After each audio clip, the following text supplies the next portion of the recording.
9 dekabr Uyg'ur irqiy qirg'inchilik kunini xotirlash, muhojiratdagi Uyg'urlar eng ko'p o'ltiraqlashgan Qozog'istonning Almutash shahrida bo'lib o'tdi. 10 dekabrda Oqshol restoranida Almuta shahri va Almuta viloyatidagi yeza va mahallalardan kelgan vakillar bo'lib 100 dan oshiq odam yig'ildi.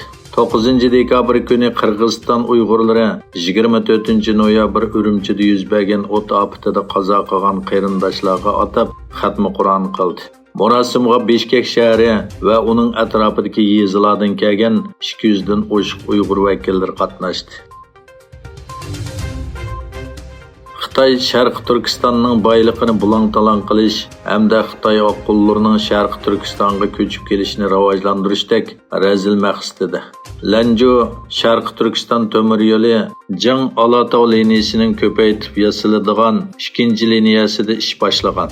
Bildirilishicha, Lanjo Sharq Turkiston temir yo'li Jang Alatau bo'limining ko'paytib yasalgan ikkinchi liniyasi Yangi Osiyo Yevropa cho'ng quruqliq ko'riki va davlat temir yo'li to'ri asosiy ramkasining muhim tarkibiy qismi ekan.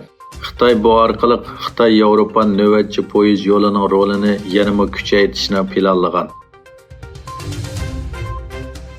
Xitoy Savdo ministrligi Amerikaning Xitoyga qarshi o'zak eksportini kontrol qilish tadbirlari to'g'risida Dunyo savdo tashkilotiga arz sunganligini bildirdi.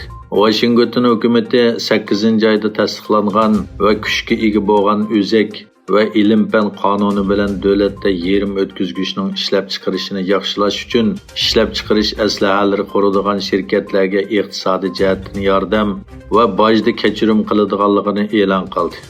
Amerika Savdo ministrligi bo'lsa, oktyabrning 5-da Xitoyning eng chong ishki saqlag'ich o'ziki ishlab chiqaruvchi shirkati bo'lgan Yangziti ishki saqlag'ich texnikasi va eng chong yerim o'tkazgich qattiq detal ishlab chiqaruvchi Naura Texnika guruhi qatorliq 31 shirkat va organning eksportini kontrol qilish tizimligiga kirgizilganligini e'lon qilgan edi. İran davlat taratqullarining xabariga qaraganda, İran iqtisod ministri Ehsan Xandozi rasmiy ziyorat uchun poytaxtda Tehronga kelgan. Xitoyning muavin bosh ministri Hu Chunhua va uning yuqori darajalik vakillar umiki bilan ko'rishgan.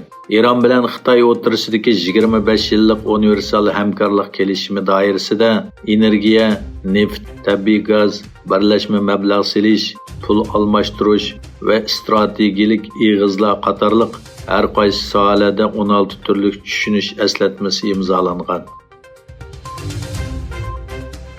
Xitoy Tashqi ishlar ministrligi Afg'onistonning poytaxti Kobuldagi bir Xitoy mehmonxonasiga qilingan qurolliq va bomba hujumida 5 Xitoy fuqarosining yaralanganligini xabar qildi. 12 dekabr Afg'onistonning poytaxti Kobuldagi bir Xitoy mehmonxonasi qurolliq hujumga uchragan bo'lib, hujumda 3 odam o'lib, 21 odam yaralangan. Yevropa ittifoqiga a'zo davlatlar Vengriyaga berilgan birlashma mablag'ining 6 milliard 300 million yevroliq qismini vaqtincha to'xtatishni qaror qildi. Yevropa ittifoqi uzundan buyon Vengriyani demokratiya va qonun bilan idora qilish qatorliq muhim sohalardagi chekinishni tanqid qilib keldi. Yana bir tarafdan Vengriya kelar yili Ukrainaga 18 milliard yevro iqtisodiy yordam berish va birdek talab qiladigan dunyo boj shartnomasi qatorliq masalalarni tasdiqlamadi.